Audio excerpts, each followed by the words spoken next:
Bem-vindos, meus amigos, a mais um estudo do nosso canal, Estudo do Espiritismo.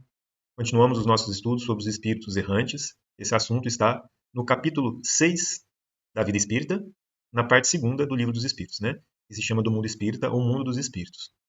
Nós já passamos por algumas questões muito importantes, né? Nós utilizamos aqui, para o estudo das questões até a 230, né, da própria codificação, né? Ou seja, das obras básicas da codificação. Então, nós temos feito o uso da Gênese, do próprio Livro dos Espíritos, do Livro dos Médiuns, né, do Evangelho segundo o Espiritismo, como hoje nós vamos utilizar, e assim tem sido feito os nossos estudos, né? Então, hoje nós vamos começar aqui na questão 230, em que nós vamos relembrar algo que foi dito já no nosso último estudo, e nós vamos então dar continuidade às questões seguintes e fazendo uso de uma parte da obra O Céu e o Inferno também, que é muito importante. Então, vamos relembrar aqui alguns dos conceitos. Na questão 230, o Kardec pergunta: na erraticidade, o espírito progride? Então, só para a gente relembrar, pode ser que alguém venha a passar por esse estudo, né, pela primeira vez e talvez não tenha visto os estudos anteriores e talvez este assunto seja novo. Então, é importante que a gente lembrar, né? A erraticidade corresponde ao intervalo que separa uma encarnação da outra.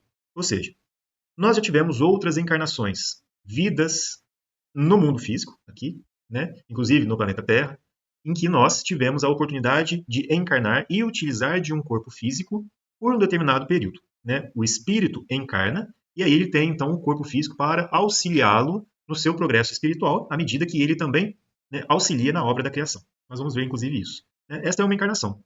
Depois, né, com o desencarne, ou seja, com a volta do espírito para a pátria espiritual, ele permanece na pátria espiritual por um tempo.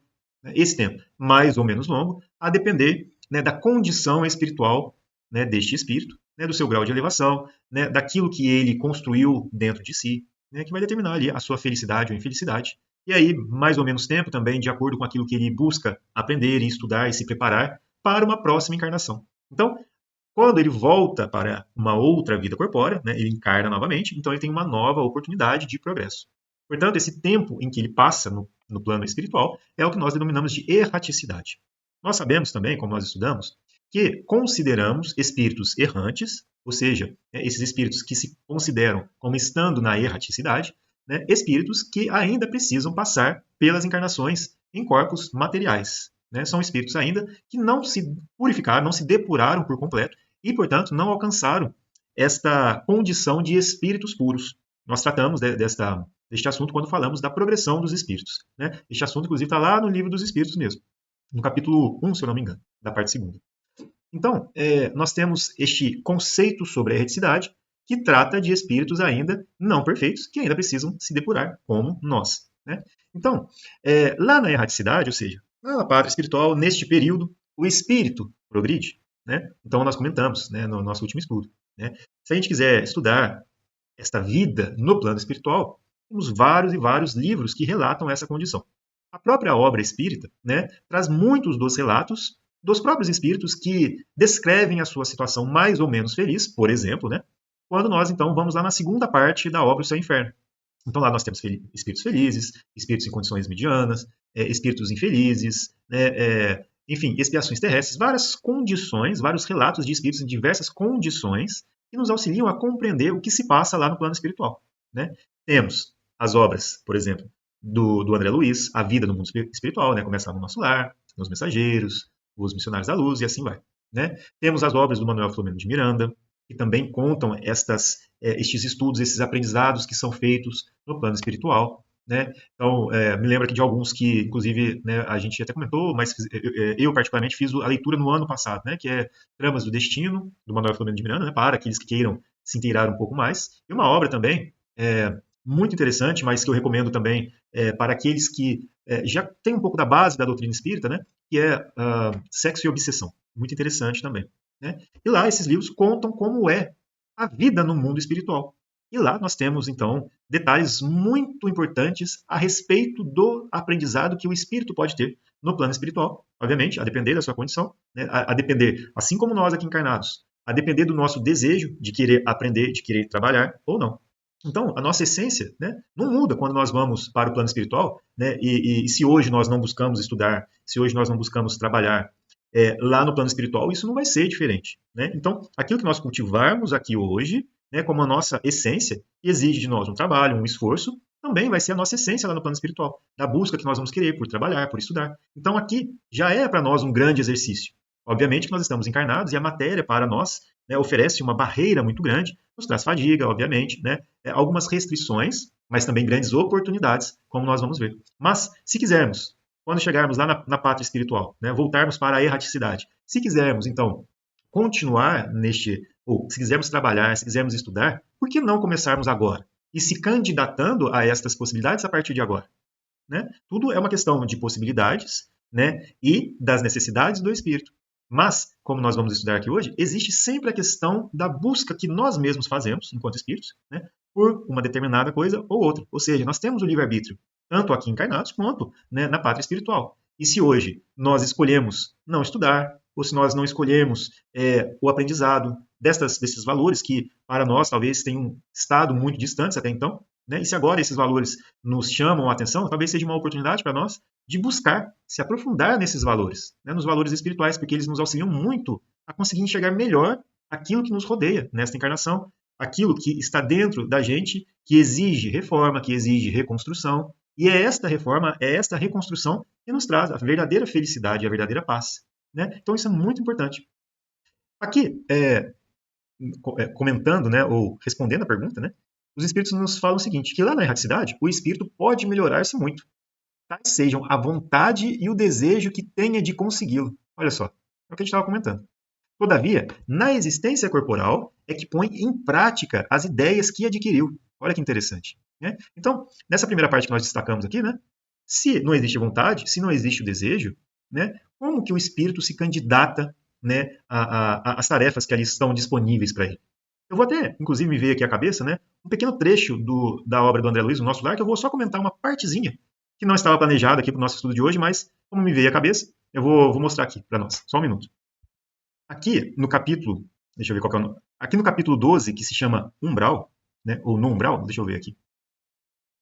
O Umbral. É o capítulo 12, O Umbral. Muito interessante, porque aqui nós então entendemos muitas questões, muitas características referentes ao umbral. Né? Detalhes, explicações, conceitos. Nós vamos tratar delas aqui hoje, né, talvez no próximo estudo.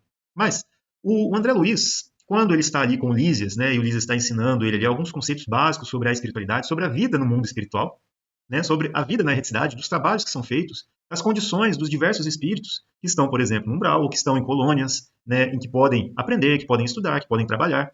Né? E aí, o André Luiz escuta essa frase aqui do Lísias. Né? Ele fala assim, muito importante essa frase, olha só. É necessária muita coragem e muita renúncia para ajudar a quem nada compreende do auxílio que se lhe oferece. Né? Isso aqui o Lísias está falando com relação aos trabalhadores que vão até essas zonas, né, que são próximas aqui à crosta terrestre, né, onde esses espíritos que estão muitas vezes em perturbação muito grande, né, eles permanecem ali numa condição, né, infeliz. Né? E aí, como existem esses trabalhos no plano espiritual que permitem esses espíritos a receber auxílio, né, o Lísias está comentando. Com relação a esses que vão prestar esse auxílio, isso vale muito para nós também, aqui encarnados, quando nós vamos também fazer parte de uma determinada atividade, né, é necessária, como ele fala aqui, é necessária muita coragem, muita renúncia para ajudar quem nada compreende do auxílio que se lhe oferece. Né? Essa frase, ela tem que ser muito meditada mesmo, e ela serve para nós como um direcionador para o exercício que nós temos que fazer com a gente mesmo, enquanto fazendo ou participando das nossas atividades. Né? Isso aqui é um exercício que a gente precisa recordar sempre. E aí, olha que interessante. O Lísias, né, ele ficou quieto um pouquinho, né, impressionado. Né? Aliás, o Lísias ele parou de falar e o André Luiz falou assim, né, impressionado. Ah, como desejo trabalhar junto dessas legiões de infelizes, levando-lhes o pão espiritual do esclarecimento. O André Luiz tinha acabado de chegar ali à colônia espiritual, nosso lar. Ele estava recebendo seus primeiros contatos com esses ensinamentos do plano espiritual, né, da vida, sobre a vida espiritual. E ele já, com essa visão nova, desses valores tão grandes, tão esclarecedores, ele fala, né, poxa, como eu queria trabalhar com essa região, ou junto desta legião de infelizes, né, para levar ali algum esclarecimento para eles. E aí o Ulisses fala para ele, né, será que você se sente com o preparo indispensável a semelhante serviço? Olha só que interessante esta parte. Será que a gente se sente com o preparo indispensável a semelhante serviço? Vou voltar lá para o nosso estudo. Então, olha só, tais sejam a vontade e o desejo de consegui-lo, como nós estávamos falando, né, se o espírito quiser progredir. Nós sabemos, como nós já temos, né, o resultado da obra do André Luiz, sabemos que ele teve muita vontade e muito desejo para trabalhar e conseguir. Ele nos auxiliou muito, o André Luiz, com os seus estudos, com os seus ensinamentos, né, com os relatos dos diálogos e das instruções daquilo que ele observou no plano espiritual. Né? Então, nisso, ele se melhora muito, porque ele aprende, ele auxilia, né? E ele, como ele estava ali falando, como eu gostaria de levar o meu esclarecimento àqueles mais infelizes, e ele vai mesmo. Né? Ele acompanha várias missões às zonas inferiores, né? Ou seja, mais próximas aqui da crosta terrestre, né? Numa vibração, um padrão vibratório mais baixo, né? E ele participa de várias missões de esclarecimento, de auxílio. Basta a gente ler, né, as obras do André Luiz. Né? Muito interessante. Só que, todavia, na experiência ou na existência corpórea ou na existência corporal é que a gente põe em prática aquilo que a gente adquiriu lá. Né? Por quê? O espírito ele precisa passar pelo seu momento de provação. Ele precisa mostrar a sua essência verdadeira. E ele precisa passar por essa filtragem aqui dos verdadeiros valores junto com a encarnação, no corpo físico. Aqui nós já falamos várias vezes, né, sobre o esquecimento do passado, que não nos impede, né, do avanço, do progresso, do trabalho. Né? Porque nós ainda conservamos as tendências, né, instintivas dentro de nós, as nossas características, a nossa essência espiritual, ela se manifesta através daquilo que nós pensamos, daquilo que nós desejamos, daquilo que nós buscamos. E essa nossa essência, lá no fundo, é aquilo que muitas vezes a gente precisa prestar atenção, porque é ela que vai determinar as nossas, ou é ela que dita, né, que consegue nos dizer, melhor dizendo, as nossas características do espírito que precisam ser tratadas. Né? Então, o esquecimento é necessário, porque se ele não existisse, nós perderíamos a liberdade da escolha, nós ficaríamos, né, impossibilitados de nos aproximarmos daqueles que ou nós fizemos mal, ou eles nos fizeram mal. Além disso, nós perderíamos o mérito das nossas escolhas, porque nós já saberíamos de antemão muitas das situações, né, que nos rodeariam. Já comentamos sobre isso, né, lá no Evangelho segundo o Espiritismo, né, tem a parte dos órfãos, se eu não me engano, onde se fala: se você soubesse o que aquela criança que se aproxima de você e te pede auxílio, o que ela talvez tenha sido para você na sua última existência, ou em outras existências pretéritas, talvez você se sentiria na obrigação, no dever de auxiliá-la. Mas como você não se lembra, e quando ela se aproxima, aí você tem a oportunidade de mostrar o seu amor, a sua caridade para com aquele que é o seu irmão espiritual e do qual você não tem essa recordação daquilo que ele, porventura, tenha sido para você. Então você tem o mérito da escolha, né, e da ação que foi feita, da caridade que foi feita. Então isso é muito interessante. Está lá no Evangelho segundo o Espiritismo, né, onde se fala da caridade para com os órfãos. Né? Eu não me lembro exatamente qual capítulo. Mas vamos lá no Livro dos Espíritos, né, na parte segunda, que fala sobre o objetivo da encarnação, porque isso é muito importante. Por que a gente põe em prática as ideias que nós adquirimos na existência corpórea? Olha só, qual o objetivo da encarnação dos espíritos? Deus lhes impõe a encarnação com o fim de fazê-los chegar à perfeição. Ou seja, é um processo, né, em que nós passamos para que nós, ao mesmo tempo que limpamos as nossas imperfeições adquiridas, né, por um processo em que nós mesmos construímos uma bagagem, né, com escolhas às vezes erradas, né, mas é um processo que também nos permite nos desfazer dessa bagagem, limpando as nossas imperfeições, aprendendo e desenvolvendo faculdades, a inteligência, né, os nossos valores morais, nosso senso moral, a fazer as nossas escolhas. Né? Hoje nós estamos começando a nos esforçar por compreender qual é a vontade e entender qual é a vontade de Deus na nossa vida. Né? Então a gente já começa a ver ali onde nós temos que ir. É isso que nós estamos entendendo como chegar à perfeição. Né? É uma aproximação cada vez maior da divindade, em que nós nos desfazemos das nossas paixões, ou seja, das nossas características que são relacionadas ao orgulho e ao egoísmo, e nós então aprendemos cada vez mais a vontade e conhecemos melhor a Deus. Né? Isso é muito legal de compreender. Né? Lá na Gênesis tem essa parte, né, que fala de Deus, né, da nossa compreensão. Né? Então, o capítulo chama de Deus, né? Conhecimento da divindade, se eu não me engano, é o item que fala neste capítulo sobre esse processo, né, que a gente vai cada vez mais marchando e se aproximando de Deus. Né? Então, com relação à encarnação, para uns é expiação, para outros, missão. E aqui vai ser importante para a gente, tem uma questão que fala aqui embaixo, né, exatamente sobre isso. Né? Olha só aqui embaixo. Os espíritos já purificados descem aos mundos inferiores, na questão 233, fazem-no frequentemente, com o fim de auxiliar-lhes o progresso. A não ser assim, esses mundos estariam entregues a si mesmos, sem guias para dirigi-los. E aqui nós podemos, né, compreender e enxergar os vários guias que nós tivemos aqui na nossa existência quanto à humanidade terrestre, e o maior deles, né, que é Jesus. Mas aqui nós então vemos que esses espíritos, eles trabalham, né, voltando aqui para a nossa questão, né, eles trabalham e eles inclusive podem nos auxiliar enquanto missionários. Né? Mas, e aí só fazendo um parênteses, né, que nós comentamos de Jesus, Jesus já é um espírito puro. Né? Ele não tem a necessidade da encarnação, mas ele encarnou para nos mostrar o caminho. Por isso que ele teve a sua missão. Né? Mas Jesus não é um espírito errante. Ele já é um espírito puro, já é um espírito crístico. Né? Então ele é infinitamente superior a nós. Mas, continuando aqui, né, para alcançarem essa perfeição, tem que sofrer todas as vicissitudes da existência corporal. Nisso é que está a expiação. Porque nós precisamos, lá no começo das nossas encarnações, enquanto já dentro desta humanidade, dessa humanidade espiritual, né, ou seja, de espíritos que já adquiriram a razão, que já conseguem pensar, avaliar, decidir, tomar uma decisão, né, e essa decisão se traduz em uma ação, em um pensamento, em uma fala. Né, isso, né, lá para trás, quando nós estamos sofrendo as vicissitudes, ou seja, as dores da existência corporal, né, nós então começamos a desenvolver algumas das nossas características espirituais, como por exemplo a inteligência. Posteriormente, né, quando nós entramos em contato com outros espíritos, nós desenvolvemos as nossas qualidades morais. Né? Visa ainda outro fim a encarnação, o de pôr o espírito em condições de suportar a parte que lhe toca na obra da criação. Ou seja, tem dois objetivos a encarnação. Né? Um é de fazer com que o espírito progrida. O outro é de fazer com que ele também contribua na obra da criação. Né? Ou seja, no nosso trabalho, naquilo que nós fazemos, na nossa vida, nós contribuímos de alguma maneira com o nosso mundo, com a vida do próximo. Nós estudamos, nós aprendemos, né? Nós modificamos, nós construímos, destruímos, reconstruímos. E isso tudo impacta no nosso mundo, na vida dos outros seres que aqui estão. Ou seja, é nisso que nós estamos colocando a nossa contribuição na obra do Criador. Né? Então, ele continua, para executar essas obras, né, é que em cada mundo toma o espírito um instrumento, ou seja, um corpo, de harmonia com a essência ou com a matéria essencial deste mundo, a fim de aí cumprir, daquele ponto de vista, as ordens de Deus. Né? Então, vejam só que interessante, porque nós temos uma infinidade de mundos habitados.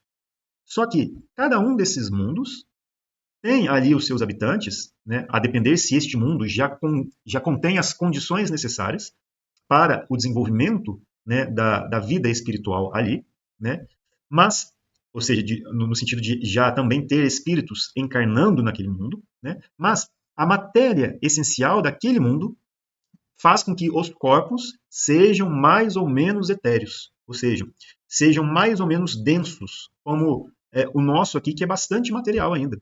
O nosso mundo, na Terra, o nosso corpo físico ainda é muito material, ele oferece uma barreira muito grande às manifestações do espírito. Né? Então, para nós aqui, ainda é uma dor muito grande, é um peso muito grande, né? Nós ainda sofremos muito.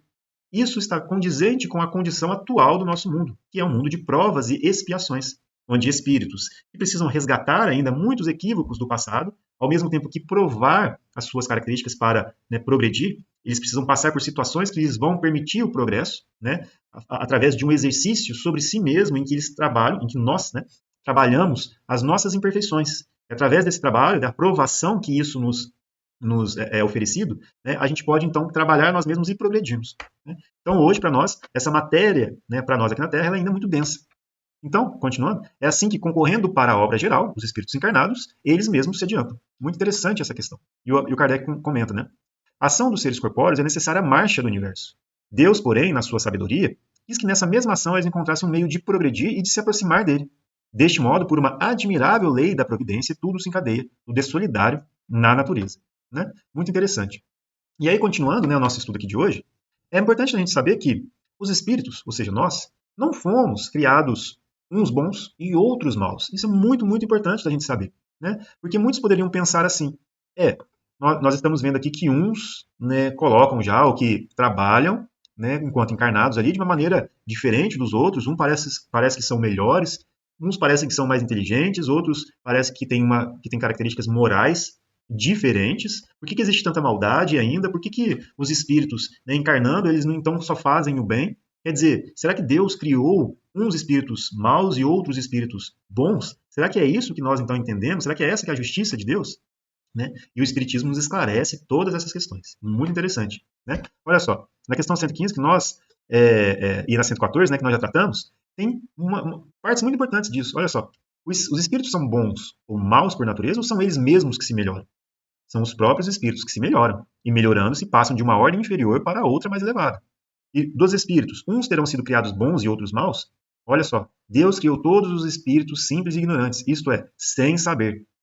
A cada um deu determinada missão com o fim de esclarecê-los e o de fazer chegar progressivamente à perfeição, pelo conhecimento da verdade, para aproximá-los de si. E quando a gente vê aqui progressivamente, é importante da gente entender, porque somos nós. Aqui nós não estamos falando de outros espíritos, nós estamos falando de nós. E quando nós estamos falando progressivamente, quer dizer, é um pouquinho atrás de um outro pouquinho, né? É um pouquinho, de pouquinho em pouquinho. Ou seja, um passo de cada vez. E nós estamos participando desse processo em que nós precisamos nos depurar. Então, muitas das vezes, a gente se enxerga com determinada imperfeição. É verdade. Nós ainda carregamos muitas mazelas, que são consequência, que são resultado de tudo isso que nós construímos em outras existências até o ponto de hoje. Mas, estas imperfeições, né, elas nos trazem, ou elas nos fazem perceber aquilo que precisamos corrigir. E não como sendo uma característica de perpetuidade da nossa essência. Não, ela é temporária. Porque, à medida que nós procuramos trabalhar estas nossas imperfeições, e as oportunidades pela providência divina nos são oferecidas para, né, o exercício sobre nós mesmos, nós então conseguimos cada vez melhor, né, nos limparmos dessas imperfeições. Então, progressivamente, de pouquinho em pouquinho, nós nos tornamos mais perfeitos. Né? É tudo relativo na perfeição, né? Porque a perfeição mesmo, única e exclusiva, é de Deus, né? Em todos os seus atributos que nós podemos, inclusive, imaginar. Mas, para nós, seria sempre uma perfeição relativa. Né? Uma explicação clara para essa frase está lá no capítulo Sede Perfeitos do Evangelho segundo o Espiritismo, né? Lá no comecinho do capítulo. Lá, né? Muito importante a gente entender que é sempre uma perfeição relativa. Né? Então, aqui, né? Uns aceitam submissos essas provas e chegam mais depressa à meta que lhes foi destinada. Outros só suportam lamentando, e pela falta em que desse modo incorrem, permanecem afastados da perfeição prometida da felicidade. Quer dizer, existe aqui, como nós estávamos comentando, né, a vontade e o desejo de conseguir alcançar cada vez mais este progresso. Então, existe o livre-arbítrio e existe o mérito, né, que nós todos estamos exercitando, né, o livre-arbítrio para as nossas escolhas, e nós temos o mérito pelas obras que nós construímos. Ao mesmo tempo que, à medida que a gente fica mais esclarecido, mais responsabilidades nós temos com relação aos atos que nós fazemos. Né? Então, isso tudo para nós representa uma liberdade também relativa, né, porque é dentro de certos limites, uma liberdade para agir. Mas com a certeza de que nós vamos colher aquilo que nós estamos plantando. Né? Então, se a gente tem a vontade, o desejo de alcançar essa felicidade mais rapidamente, então nós temos que começar a partir de hoje o nosso esforço, a nossa transformação. E eu acho que isso é muito interessante quando nós, principalmente, né, enquanto espíritas, né, que estudamos a doutrina, muitas das vezes a gente, né, compreende, mas a essência talvez ainda não parece que tenha despertado no nosso íntimo para as verdadeiras mudanças. Né? Então, às vezes a gente pensa sobre esses conhecimentos todos e a gente não coloca esses ensinamentos dentro do nosso íntimo para fazer com que a gente se esforce para nos libertar de muitas das nossas imperfeições. Né? É como o Kardec traz para a gente lá, né? O verdadeiro espírita é aquele que se esforça para domar as suas más inclinações. Né? Ou seja, nós todos aqui temos várias imperfeições que precisam ser descobertas por nós mesmos. Né? E são as oportunidades que nos são colocadas que nos permitem enxergar. Né? É como a gente vê lá, né, quando fala para o Paulo, né? Não recalcitre contra os aguilhões. Ou seja, vão existir muitas situações que nos vão alfinetar ali, que nos vão fincar ali algo que dói na gente. É uma situação que a gente vê que a gente é intolerante, uma situação que a gente passa que a gente vê que a gente não tem paciência, uma situação que a gente, né, passa por uma determinada humilhação, né, e que a gente quer se exaltar perante o outro, ou seja, mostrando que a gente ainda não tem a humildade. Né? Então, são as várias situações que hoje a gente ainda tende a se irritar, que a gente ainda tende a se revoltar, né, contra, que nos mostram aquilo que nós precisamos mudar. Então, é através dessas situações que nós vamos encontrando aquilo que nós precisamos mudar. Né? E aí, né, através desse exercício, é que nós vamos, e nos empenhando nesse exercício, que nós vamos conseguir cada vez mais progredir. Né? É muito interessante. Então, olha só, antes de ir para a próxima questão, nós vamos estudar aqui, né, perdão, nós vamos estudar aqui esta parte do céu e inferno, né, que vai nos auxiliar ainda mais a compreender essas questões. Olha só, o progresso dos espíritos é fruto do próprio trabalho, mas, como são livres, trabalham no seu adiantamento com maior ou menor atividade, com mais ou menos negligência, segundo sua vontade, acelerando ou retardando o progresso e por conseguinte, a sua própria felicidade. Se nós compreendemos isso aqui que está sendo dito aqui, já é uma mudança muito grande na nossa existência. Porque nós vamos, então, perceber aquilo que é necessário de nós fazermos. Né? Eu entendo, nós entendemos, nós conseguimos ler, nós conseguimos compreender. Mas a gente, então, chega em um momento que a gente começa a trabalhar. Ou seja, a colocar, né, dentro das nossas ações, dentro do nosso dia a dia, a trabalhar a nós mesmos perante as situações que nos são mostradas. É esse que é o trabalho que está sendo dito aqui. Né? Como nós estávamos comentando, se eu sou impaciente, exercitar para ser mais paciente. Se eu sou orgulhoso, para exercitar a humildade. Se eu sou intolerante, para eu exercitar a tolerância, a compreensão, e assim sucessivamente. Cada um vai ter que fazer o estudo de si mesmo. E isso também já é uma vontade sendo exercida. Né? É um trabalho também, o trabalho da gente estudar. E quando a gente, né, desperta para essas ações dentro do nosso dia a dia, né, e que a gente começa a trabalhar, e a gente começa inclusive a trabalhar no bem, né, tentando também trazer algo de bom para o próximo, é aí que Deus, na sua infinita sabedoria, vê que é como um filho que estivesse voltando, né, que quisesse voltar ali para, né, os braços do pai, como lá a gente já estudou uma vez, né, o filho pródigo. Né? E que, dentro das nossas limitações, né, nós queremos encontrar aquela felicidade que nós perdemos. Né? Ou seja, encontrar uma pureza dentro de nós que a gente, né, esqueceu. Então a gente se esforça, e como ele está pronto para nos receber, né, as situações, e a gente começa a perceber isso, as situações que nos são mostradas, que aparecem no nosso caminho, né, elas começam a nos fornecer todos os meios para que a gente possa progredir. Né? É muito interessante a gente parar e observar essa providência, porque ela age na nossa vida, né, nos dando essas oportunidades. É como se a gente quisesse algo, né, e pedisse. Esse é o pedir e obtereis. É essa vontade do trabalho e da melhoria sobre nós mesmos, que nós nos esforçamos, né, e Deus, na sua providência, na sua sabedoria, ele vai fornecer. Né? Isso que é o nosso progresso, que é fruto da nossa vontade, da nossa escolha, do nosso exercício. Né? Muito importante de entender essa parte aqui. Né? Enquanto uns avançam rapidamente, continua o texto, entorpecem-se outros, quais poltrões nas fileiras inferiores. São eles, pois, os próprios autores da sua situação, feliz ou desgraçada, conforme essa frase do Cristo, a cada um segundo as suas obras. Né? Então, quer dizer, não é que uns são melhores do que os outros, ou que uns foram criados diferentes dos outros. Na verdade, cada um representa o trabalho exercido na sua trajetória espiritual até então. E se nós quisermos sermos mais felizes, se nós quisermos encontrar a paz dentro de nós, então é um trabalho que compete a nós. E a busca é interior e não no exterior. E aí existe uma grande diferença de percepção. Né? Então, ele continua aqui, né? Todo espírito que se atrasa não pode queixar-se, senão de si mesmo. Assim como o que se adianta tem um mérito exclusivo do seu esforço, dando por isso maior apreço à felicidade conquistada. Né? É o mérito aqui de cada um, a cada um segundo as suas obras. Isso é muito importante.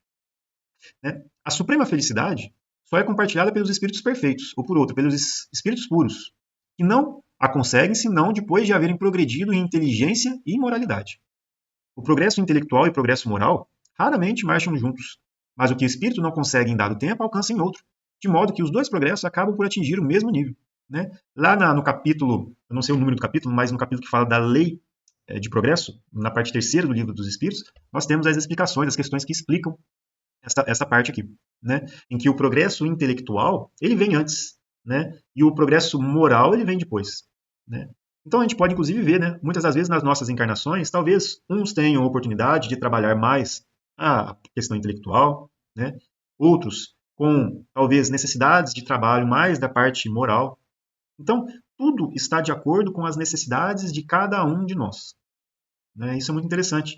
E onde nós estivermos, em quaisquer situações, né, seja com relação a todos os aspectos, desde ordem social até, enfim, crenças, né, sexo, etc., todas as nossas condições, né, são aquelas que são necessárias para cada um de nós, enquanto espíritos, para progredir. Porque nestas condições em que nós nos encontramos, é que nós vamos aprender aquilo que nós precisamos aprender, aquilo que nós precisamos trabalhar, aquilo que muitas vezes nós mesmos escolhemos como provas para aqui, né, exercitar aquilo que nós, então, precisamos exercitar. Né? Esse é um progresso individual. Né? Então, a gente compreende que aqui nós estamos lidando com aquelas características que são necessárias de cada um dos espíritos de trabalhar. Né? Então, olha só que interessante, ele continua aqui. Né? Eis porque se vê muitas vezes homens inteligentes e instruídos, poucos adiantados moralmente e vice-versa. E aí, voltando aqui mais para o nosso estudo, né, daquilo que a gente está falando. A encarnação é necessária ao duplo progresso moral e intelectual dos espíritos. Ao progresso intelectual pela atividade obrigatória do trabalho. Ao progresso moral pela necessidade recíproca dos homens entre si. E olha que interessante. A vida social é a pedra de toque das boas ou más qualidades. Então a gente está assim, né, com essa frase. Como que eu sei quais são as minhas deficiências, as minhas imperfeições, aquilo que eu preciso trabalhar? Isso dói, né?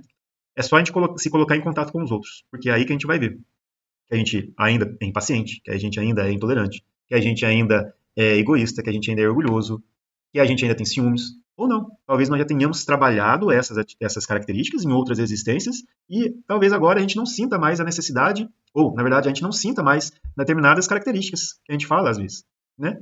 Então, todas essas relações em que nós nos encontramos, as relações sociais, ou seja, o contato de um com o outro que vai nos permitir verificar quais são as minhas essências enquanto espírito. Isso nos permite, né, verificar aquilo que precisamos trabalhar, aquilo que precisamos corrigir, e aquilo de bom que nós já temos construído em nós, que nós podemos compartilhar. Né? Então, olha só. A bondade, a maldade, a doçura, a violência, a benevolência, a caridade, o egoísmo, a avareza, o orgulho, a humildade, a sinceridade, a franqueza, a lealdade, a má-fé, a hipocrisia. Em uma palavra, tudo que constitui o homem de bem, ou o perverso, tem por móvel, por alvo e por estímulo, as relações do homem com os seus semelhantes. Para o homem que vivesse isolado, não haveria vícios nem virtudes. Preservando-se do mal pelo isolamento, o bem de si mesmo se anularia. Olha só, é aí que a gente vê assim, a contribuição do Kardec, né, para nos auxiliar nessa compreensão. É muito importante da reflexão sobre essas questões. Porque, às vezes, a gente se vê, né, em situações em que nós vamos notar as nossas imperfeições. E muitas das vezes a gente opta por evitar aquelas situações porque a gente, às vezes, sabe que a gente não dá conta, né? Por exemplo, às vezes uma situação exige de você um pouco mais de tolerância. E você sabe que é muito difícil, e aí você evita. Mas, se a gente não passa por aquela situação e se a gente não exercita a nossa tolerância, como que a gente vai se melhorar? Né? Então, é uma busca, é uma vontade, é um exercício. Né? Então, aqui, progresso é fruto do próprio trabalho. Como nós somos livres, nós trabalhamos no nosso adiantamento com maior ou menor atividade, com maior ou menor negligência, segundo a nossa vontade. E a gente mesmo acelera ou retarda o progresso e, conseguintemente, a nossa própria felicidade. Né? Importante. Né? E aí ele continua. Né?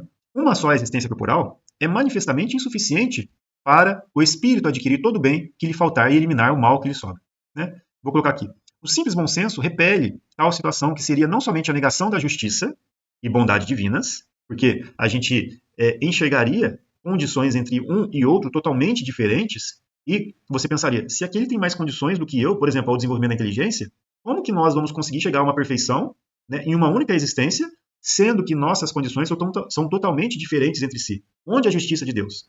Então, nós temos que compreender. Em uma só existência, realmente, seria, né, impossível. Mas nós temos as várias existências corpóreas, ou seja, nós temos as reencarnações, que nos permite, como ele falou aqui anteriormente, né, o progresso, né, em um âmbito ou em um aspecto. Em uma existência, na outra a gente progride um pouco mais, na outra nós progredimos em determinada essência e etc.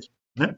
Então, mas das próprias leis, vou até repetir aqui, né, o simples bom senso repele tal suposição, ou seja, de que uma só existência corporal fosse suficiente, né, que seria não só somente a negação da justiça e bondade divinas, mas das próprias leis evolutivas e progressivas da natureza. Olha só que interessante, né? Mas Deus, que é soberanamente justo e bom, concede ao espírito tantas encarnações quantas as necessárias para atingir o seu objetivo, ou seja, a perfeição. Muito, muito importante isso aqui. Muito importante. Para cada nova existência, entra o espírito com o cabedal adquirido nas anteriores em aptidões, conhecimentos intuitivos, inteligência e moralidade. Cada existência é assim um passo avante no caminho do progresso. Isso tudo é muito consolador porque, ao mesmo tempo que nós compreendemos que teremos outras oportunidades, né, ou seja, para progredir algo que talvez a gente ainda sinta necessidade, e inclusive na erraticidade, quando nós observamos aquilo que precisamos melhorar, e nós então pedimos uma encarnação que nos oferecesse os meios para melhorar tal aspecto, mas também para reparar aqueles erros que nós cometemos. Então hoje, se eu me arrependo amargamente de um determinado ato que eu cometi na minha existência, hoje eu também posso recomeçar, né, reconstruir aquelas minhas escolhas através de um novo proceder que vai caracterizar essa vontade sincera de recomeço do meu espírito. Né? E estas novas ações vão, com a confiança, a paciência, né, aguardando a vontade de Deus, vão permitir que a nós seja oferecido, né, a oportunidade do resgate. É um processo também de resgate. Né? Então, isso nos consola, porque nós sabemos, né, não mais que nós seremos julgados por um erro por toda a eternidade a um sofrimento eterno. Não, nós temos a oportunidade do recomeço, da reconstrução, da corrigenda. Isso é muito consolador, nos dá esperanças, nos dá um novo ânimo para a vida. E a gente conhece pessoas que, por conta desta má compreensão, por ainda acreditarem que existe este inferno ou essa condenação perpétua de sofrimento por toda a eternidade, que se rebelam contra a vida, que perdem as esperanças e jogam, né, a oportunidade encarnatória no sentido de desperdiçarem ou negligenciarem o tempo que lhes foi concedido. Mas porque não encontram uma compreensão que lhes fornecesse um motivador para a renovação. Porque como eles acreditam nesta condenação por toda uma perpetuidade, por toda uma eternidade, né, e eles sabem que não então existe mais uma oportunidade para eles, então o que adianta o esforço deles? E aí eles permanecem estacionários. Mas se a gente compreende que não, novas oportunidades serão dadas, é um processo que você está passando, um processo de crescimento espiritual, em que todos, né, os equívocos que você cometeu podem ser corrigidos, podem ser consertados, mediante um trabalho que você fizer, mediante a vontade que você tenha de corrigir. Isso dá novas esperanças, porque o Espírito sabe que ele não mais está perdido, mas que ele pode recomeçar e se reencontrar. Né? Que Jesus já tinha trazido esses ensinamentos para nós em todos os momentos. Né? Nós comentamos aqui agora há pouco sobre a parábola do filho pródigo, né? Que é muito esclarecedora. Né? Então, para cada nova existência, entra o espírito com o cabedal adquirido nas anteriores em aptidões, conhecimentos intuitivos, inteligência e moralidade, que nós tínhamos falado disso. Né? Cada existência é assim um passo avante no caminho do progresso. A encarnação é inerente à inferioridade dos espíritos, deixando de ser necessária desde que estes, transpondo-lhes os limites, ficam aptos para progredir no estado espiritual ou nas existências corporais de mundos superiores que nada têm da materialidade terrestre. Da parte destes, a encarnação é voluntária, né, como nós falamos sobre as missões, tendo por fim exercer sobre os encarnados uma ação mais direta e tendente ao cumprimento da missão que lhes compete junto dos mesmos. Desse modo, aceitam abnegadamente as vicissitudes e sofrimentos da encarnação. Né? Falamos sobre muitas e muitas coisas, né? Mas isso nos dá agora, né, uma possibilidade de compreensão, né, melhor sobre, por exemplo, esta questão aqui, ó, a 231. São felizes ou desgraçados os espíritos errantes? Nós estamos falando então dos espíritos. Voltaram lá para a pátria espiritual. Como que eles são? São felizes ou desgraçados? Se estes conceitos que nós estamos estudando aqui hoje, né, são novos, né, acho que vale até um pause aí no vídeo, né, para fazer uma reflexão e tentar se responder através daquilo que nós estudamos hoje, né, a essa pergunta. São felizes ou desgraçados os espíritos errantes? Mediante a isso tudo que nós estudamos aqui antes, né, acho que dá para a gente compreender. Então, quem está tendo, talvez, os primeiros contatos com esses conceitos, vale a pena, né, fazer um momento de pause, né, para refletir sobre essa questão. Porque ela lida com o nosso futuro espiritual, com a nossa condição espiritual. Ou seja, se eu voltar para a pátria espiritual hoje, será que eu serei feliz ou será que eu serei infeliz? E a gente pode, portanto, colocar essa pergunta não mais para um futuro distante, mas para o hoje, para o presente. Porque a infelicidade ou felicidade que eu sentirei é a felicidade ou a infelicidade que eu sinto hoje. Porque é o trabalho que eu faço em mim mesmo que me permite estar mais ou menos feliz. Ou seja, o progresso que eu realizei sobre mim mesmo, através de passar, de me exercitar por todas essas provações, né, é que vão me permitir encontrar mais felicidade dentro de mim. Então, este esforço, este trabalho, quando nós começamos a fazer, eles então já vão nos mostrar o estado em que nós nos encontraremos.